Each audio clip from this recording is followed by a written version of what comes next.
To hell with the date on your birth certificate. Let's talk about what we have in common across generations. Life, sex, and tech at any age. Welcome to Age Blind with Nancy Shenker. Hey, boys and girls. Welcome to the Age Blind podcast, where the date on your birth certificate is meaningless because we focus on those things that we have in common as opposed to the things that divide us. If I see one more article saying Gen Z does this and boomers do that, I'm going to throw up, because one of the things I've discovered in having this podcast is that there are more things that bring us together than drive us apart, although the way in which we do those things may be different, just the same as I was a different person in many ways at 29 than I am at 69, my current age. So our theme for the summer months is hot summer fun. My little campfire for those of you who are watching on YouTube. And all summer long, we're going to be talking about things that people do over the summer, but they do a lot of those things year round. So the same way we're age blind, we're also timeless. And I have two amazing guests on today, one of whom I knew from a previous related life, and the other who is a total stranger, but super excited to have her on. So Megan, why don't you start just giving our audience a little bit of an overview of who you are and what it is that you do? Okay. My name is Megan Golden, and I am born and raised in Nashville, which is kind of rare around here. I feel like everyone's moving to Nashville these days. I'm a full-time musician, so that's my actual job. But through music and other things, I've gotten a lot into travel. Luckily, with my job, I'm able to travel a lot, and I also have a flexible schedule, so it allows me to travel more. So lately, I've really fallen in love with that. So I've kind of gotten into trying to like travel blog and all that kind of stuff. But music is my like main passion. Cool. And speaking of travel writing, Jeannie, you have been one of my idols for years. So tell everybody. Own it, Jeannie. Well, I'm Jeannie Ralston, and I'm the founder of Next Tribe, which provides community and travel for women over 45. And we also have a great magazine. That's actually, we started as a magazine and then moved to travel. But now all of our articles are about travel. And we're very honored to have Nancy writing for us about travel. So it works out for both of us.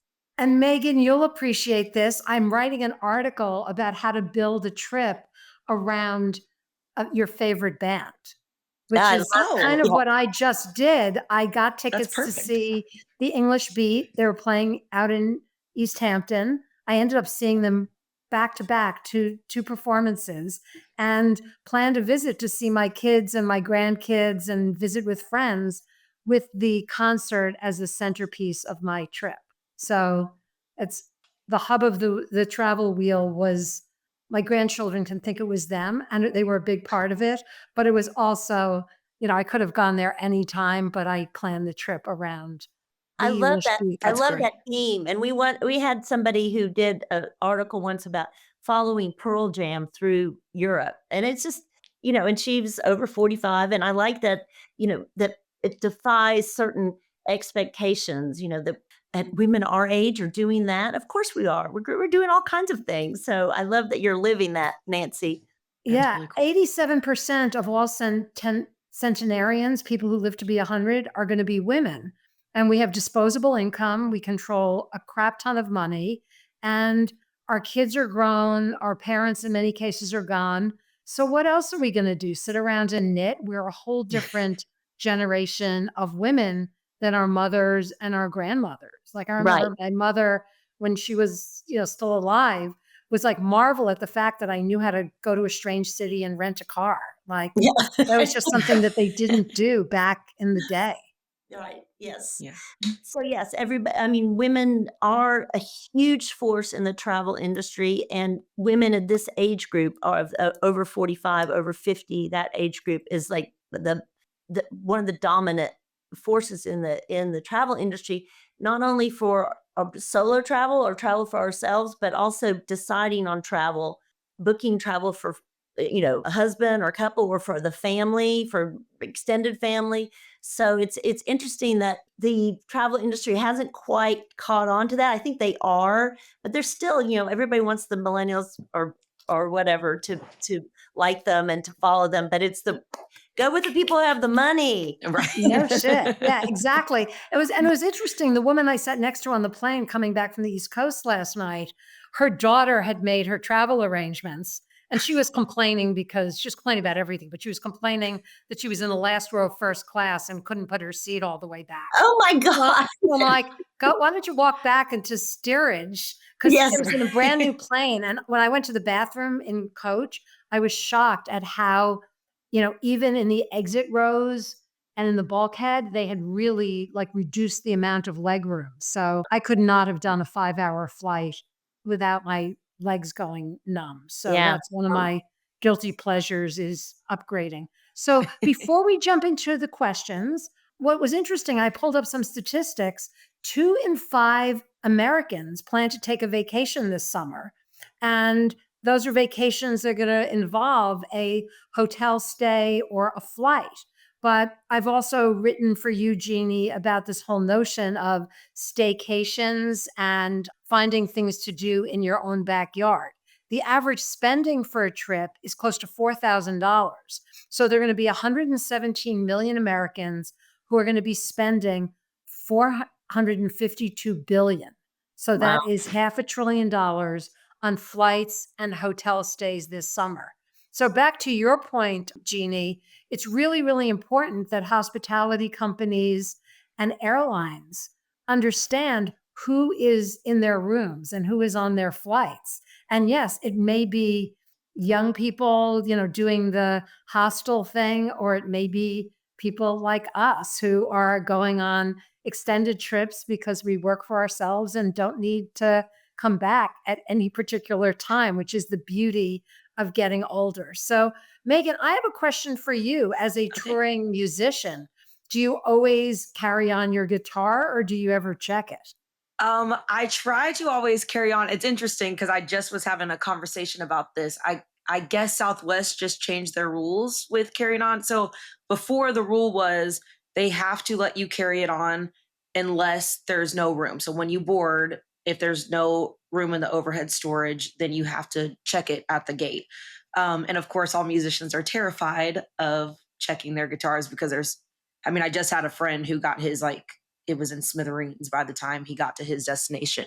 So nobody ever wants to do that because there's so many horror stories. But I always try to carry mine on. Supposedly Southwest has been changing. I thought it was a law. I have to do more research because they had made like a strict rule that airlines have to do that. But supposedly Southwest is kind of trying to change that right now where you have to put it underneath. So, but yeah, I don't trust it for one second. I've seen too many people that get their guitar smashed up and it's just a lot. Like at the Nashville airport, they've changed security for it too. So the guitars don't fit through some of their new security machines, which is insane because we're in Nashville. There's like a million guitars that we go through every day. I know. So It was so weird is I traveled to the East Coast I just bought a portable Ninja blender that has metal thing in it, the thing like blade the blade. And I had it in my carry-on and it just went right through. But I've been stopped for my knitting needles. I've been stopped for skincare products that are bigger than 4 ounces. So who knows what they're checking for these days. And Jeannie, do you always carry on? Do you sometimes check? I like 99% of the time carry on. I've done packing, stories on packing. I've done a book on packing. I've done videos on packing. I've actually just started for every trip we do, I do a shoppable packing list of what I recommend because it is the most common question. The most people have the most, anxiety before a trip about what to pack. And so, my idea is that try to make it easier for people. And I have some just little tricks that I do and it's really important to me to stay light. Yes. And ChatGPT can actually make packing lists now based on where you're traveling to. But I love that. if you want to really do it right, you're going to have to figure out a way to enter the entire contents of your closet into the app because then it can recommend specific articles of clothing. But I way overpacked for this last trip, which was crazy because I had laundry in 2 of the 3 places that I stayed. Yeah. So I think a lot of just really depends on my frame of mind when I'm packing. So somebody once told me years ago when I went on the speaking circuit to figure out what my style was going to be, much like a musician or an actor. And then it does make packing so much easier because you're like, this is my stage outfit. This is my hanging out at the hotel outfit. So Jeannie, I'm fascinated by, all the work that you've done on packing. Do you have like one powerful packing tip that you would give our listeners Well, or I do use the away bag. I used to not. I used to like soft bags, but the away bag I had to eat crow because I decided I really do like that. But my packing tip is, and I'm going to write a story about this, but I keep saying to people layering, layering. I don't think people understand what I'm talking about. But just I was in New York last weekend, and this is just an example. So I have these long sleeve black t-shirt, and it's made of like workout material, so it's very tight fitting. I carry a couple of those all the time because, like, I walked out from my place in New York, and I had a little short sleeve shirt and a little light jacket, but it was raining and windy, and it was like, oh, it's much colder than I thought. So I went back and I just put the black thing under my little top, and it still looked, as cute as whatever, but I had the extra layer of warmth. And my biggest thing is bring a wrap. Always have a wrap in your Yep. bag. And I have a cotton wrap. It's a big cotton thing that you can, and it's so comfortable. With that, you can add to or subtract. And it makes it so much easier. You don't have to pack all these bulky sweaters or people, and so that's one of the things that Yeah, I I have a say. shrug that is just like the sleeves and it Right. doesn't even have like a neck or a bottom, but it's just something I bring mostly sleeveless stuff, I just put it on. Plus it fixes the arm jiggle issue. Oh, So well, yes. it's a win-win-win. So Megan, what are some of your like can't leave home without it things other than your guitar, obviously? Well, yeah, guitar for sure. I was just thinking, I was like, I need to learn some of your packing tips because I am notorious for bringing so many things. Like I'll pack way over pack and still somehow not have what I actually needed when I arrive. But I don't know. My go-to things, obviously, if I'm playing a show, music stuff, and then having like stage clothes for all of that. I played a week out in Vegas. And so I was trying to do like fun outfits for all the Vegas shows. So all of that. I travel with my boyfriend a lot. And so I love anything that does get compact, like when you get to the hotel. So my like toiletry bag is like one that like folds up, but it also hangs on the Yep. wall so that he doesn't kill me over all my makeup just thrown everywhere and all my I know I hair have my stuff. my Vera Bradley. Yeah, she makes the floral stuff. I have one of those hanging toiletry Yes, things, and it I've helps had a it for lot. years. I'm like, oh, maybe I should get a different toiletry thing. I'm like, no, I'm like so used to Yeah. the hanging. The You know, hanging's so nice because then you take up no counter space and you can just grab it out what you need, put it back in, and keeps your like mess to a minimum. And I always get there's these new flat, the bottles to put your, shampoo in or whatever right? your face. Lotions and potions, I call Right, them. but they have they're very flat. They're not made of plastic or anything. They're made of a kind of a reinforced canvas. So Yep. those are much flatter for all of that. And Oh. I use those. I'm just trying to always like get it down more efficient, more efficient, more Yeah. I efficient. know I become a huge fan of packing cubes because then I just take Yes. the cubes and I put them in my dresser drawer and they're labeled so I know, all right, here are my pants, here are my tops, here's my underwear. Yes. But And Those it's help me a lot. I like only wear black ever. I don't know what happened, but it just became a that's a thing at very some good point. packing technique. yes. It's like Yes.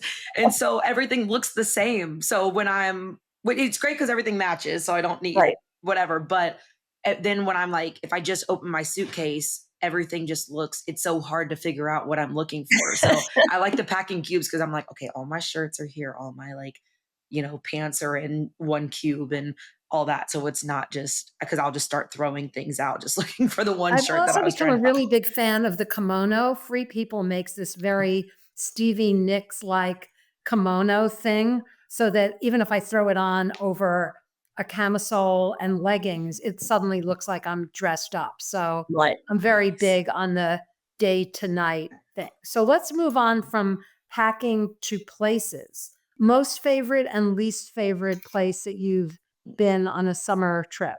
Ooh. I mean, just I love Block Island. It's in the Northeast, and I actually also love Seattle for escaping the summer. And we're actually doing a trip to Seattle in August, and as a group because we do a lot of international trips for Next Tribe, but I also like some smaller, domestic trips that have you can just sample. You don't have to be a big commitment of time or money, but you can see what Next Tribe Travel is all about. And there's so many great places in the U.S. So I would Yeah, I say saw you did a pajama party in Austin. I was we tempted to did. go. Like, the whole like impromptu girls trip with a bunch of strangers. There's nothing like that to just It works. For some reason, we always have that girls. My goal is to every trip feel like a girls trip, and so far it's always worked. And it's just because the women who sign up for our trips are all kind of those types who they're game. They want to have adventure. They're like this chapter is going to be fabulous, and I don't care what anybody says about getting older. I'm going to have a great time. So we're all based on what we publish in Next Tribe. They kind of get that message and they embrace it, and so they meet all these women who are about the same have the same mindset. Yeah, I mean, sometimes, and I've done women's trips before where they're just somebody or a couple of people who just don't fit. And you just kind of learn to go with the flow. I'm like, all right, Right. well, that's those people who are not joiners. You're not sure why they even went on a group trip, but you Yeah, just, well, I do have a video that's on the website on Next Tribe, and basically it's talking about the kind of women that go on these trips, and to boil it all down, it's like no divas, please. That's very so people self-select. Yeah. I went on a trip last summer to Iowa, really depressing little airport. So I'm glad I was not delayed there. But Des Moines was way more fun. In fact, I wrote an article for Next Tribe Oh, about that's right, you did. the That's right. city girl. So, when you don't have plans for the summer, like not every summer trip needs to be like a big extravagant trip. Just look through in the old days, we say your Rolodex, but look through your phone to see friends that maybe you haven't visited with in a while. And they might be delighted to see your face. So just get on a plane, get on a train, get in your car and go visit somebody. And you don't have to sleep on their couch or impose on them. You could just stay in a hotel in whatever city they're Right. in and, be a tourist for a long weekend. So Megan, best places you never want to go back to? I love my first, I think I'm just like a little bit biased because it was my first ever solo trip, but Key West, I loved going there. And I feel like it was great if you are a solo traveler. It was so easy to meet new people there. It just, I don't know, everywhere I went, I felt like I was constantly meeting new people. I felt very safe there because I was kind of nervous going into it. Like on the plane coming down, I was like, what am I doing? Like I'm here alone and I don't know anyone and all that. But it ended up being great. I met lots of friends that I still keep in touch with, to this day. So Key West is definitely one of my top places. I'm a sucker for anywhere by the ocean. Being from Nashville, I'm like so Same. Yeah. landlocked. So I'm like, anytime I can get seafood and be by the water, then I'm happy. My least favorite though, I don't know. I'm trying to think. Or just an experience where your flight got delayed or canceled and you got stuck somewhere against your I will. I shockingly have been, for the most part, very, very lucky with most of my travel. Like, I'm like, knock on wood right now, but like, never had too many crazy delays, never had like lost luggage or anything. But surprisingly, coming back from Key West, I think it was my fault, but I guess I didn't like fully check into my flight coming back. And so when I got to it's like a little tiny airport. And I honestly don't even remember fully what happened, but they were like, you don't, you can't get on the flight. And I was like, what? And they were like, well, I guess I didn't check in all the way. And so they just wouldn't let me go. And I was like, but I bought a ticket and the plane hasn't taken off yet. Like, you can't let me go. And like, I was new to it. So I didn't really know, like I never traveled alone. And every time I had traveled, I'd been with someone else. And there was some like big festival going on. So there were like no hotels for that night and they had no more flights going out. But I think I was flying American Airlines, and I think Delta, like their station was right next, and they're like, we have one flight going out. I had to pay like so much money to get back home because they were leaving in a couple hours. So I got home, thank goodness, but Good. it was not a fun experience. Yeah, I went to Nashville actually with a broken ankle. So I Oh had the gosh. big boot and the cane, and I had rented a scooter because I was going to a conference and I needed to walk the trade show floor. It was for a client. And I got to Nashville, and my client had actually booked my room for the next night, but not for the night that I had arrived. And so I was with my boot, my knee high boot, and my cane and my Oh no. suitcase, getting in and out of cabs at midnight in Nashville to try to find a hotel. And there was a big football game going on that weekend. But I Oh finally, no. at like 2 a.m, finally got a hotel room. Well, So, next time call me. I have a guest bedroom. Oh, I'll set you up. yes, we were actually talking about that before about, if you're going to go visit a long lost friend or even a relative, have the conversation about what's most convenient for them in terms of where you stay. Like when I visit Yeah, my daughters, I still stay in a hotel, even though they both have guest bedrooms, just because I know when you have people living in your home, your whole schedule gets thrown off. And yeah, even if you know, say to them, you're on your own, you still feel compelled to host. So right. you're a very good guest, I can tell. like I aspire to be. But yeah, so what are some tips if you can't afford that big exotic trip to Europe or Asia or some other, wild, amazing beach vacation this summer? What are some other fun things that you could do that make you feel like you're escaping without really going that far? Jeannie, do you want to take that one on? Well, I'm just going to give you a couple of tips for saving money, but one is we did a story on it. I don't think you did the story, but it's called Trusted House Sitters, and become a house sitter, and you stay free in these great places. I've had people stay, in San Francisco area, in Hawaii, and so forth.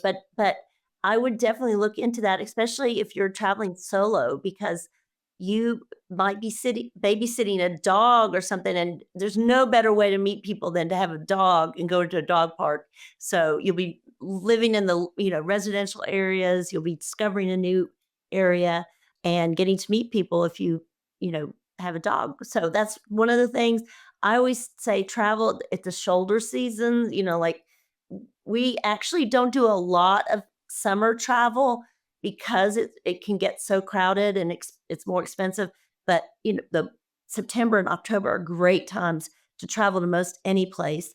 I mean, we're going to Portugal, we're going to Peru and Paris and those time slots. So those are things that saving money. But as far as I actually think I live in Asheville.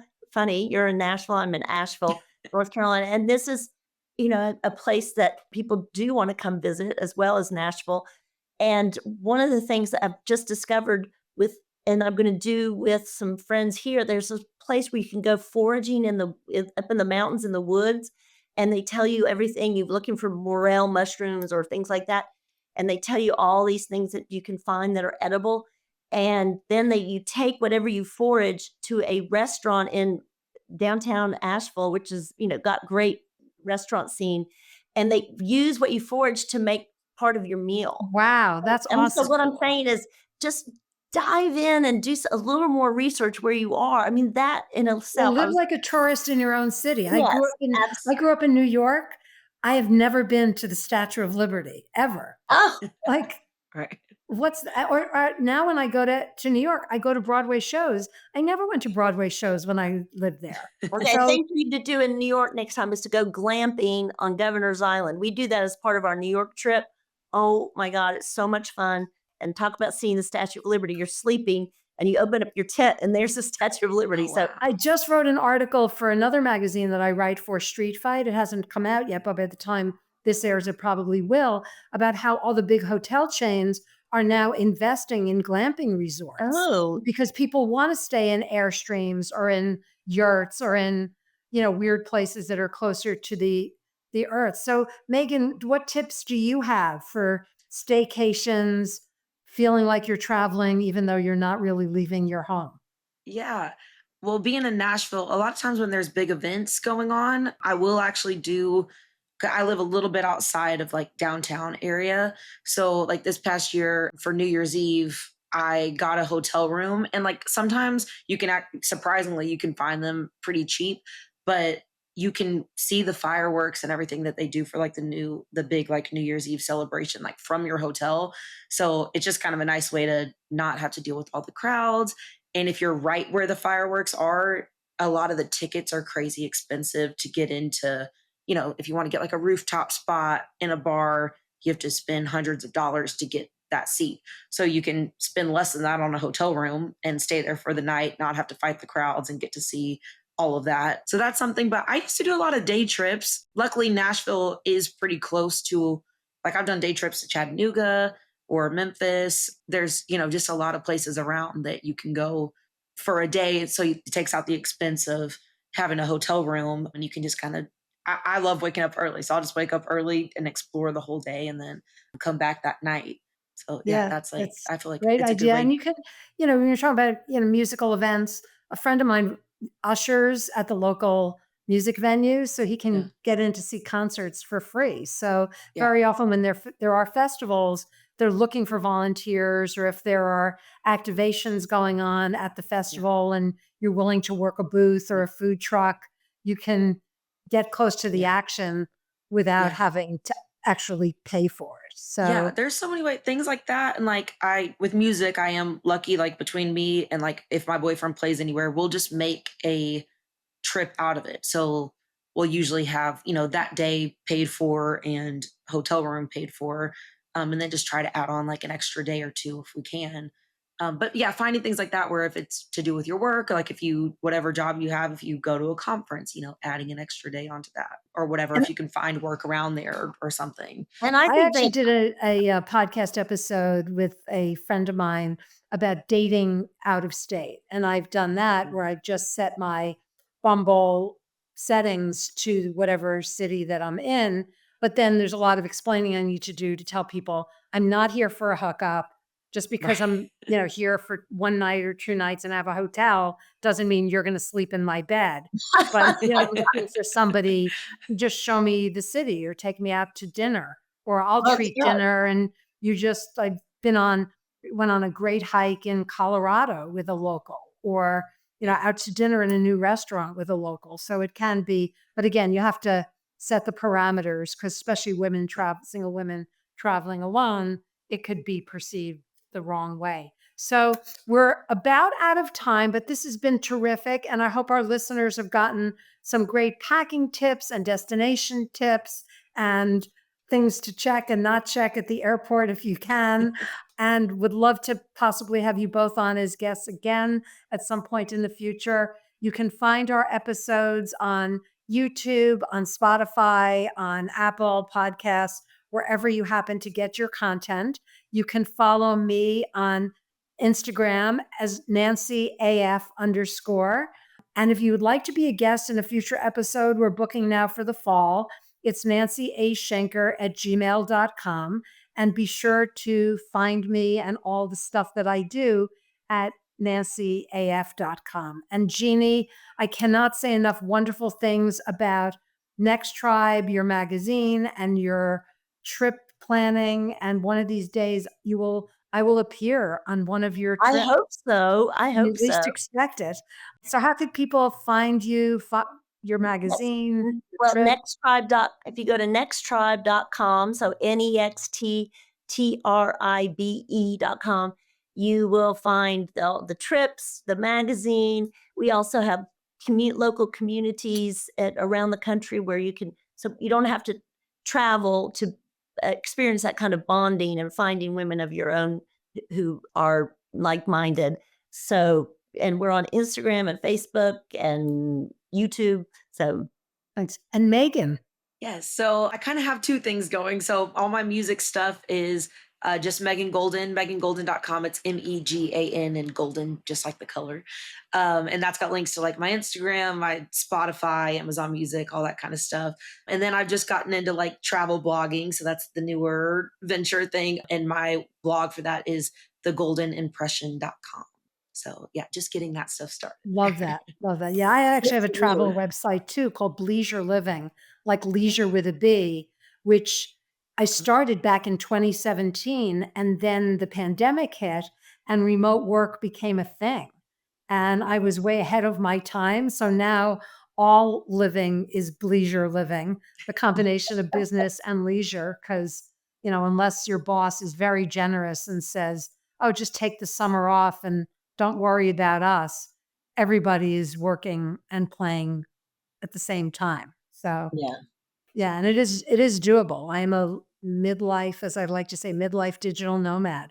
I have an apartment where my suitcase lives, and I am on the road easily 2-3 weeks out of every month. So Well, that's fabulous. Fabulous. Good for you. all right, well, thank you both. You've been tremendous guests. Thank you for Re- having us. Thank you. Yes, thank you Remember, so be much. age blind. We just proved that travel knows no age or generation. The way we travel may be different, where we stay may be different, but we have more in common and we have things that divide us. So be age blind. Peace out. Yes.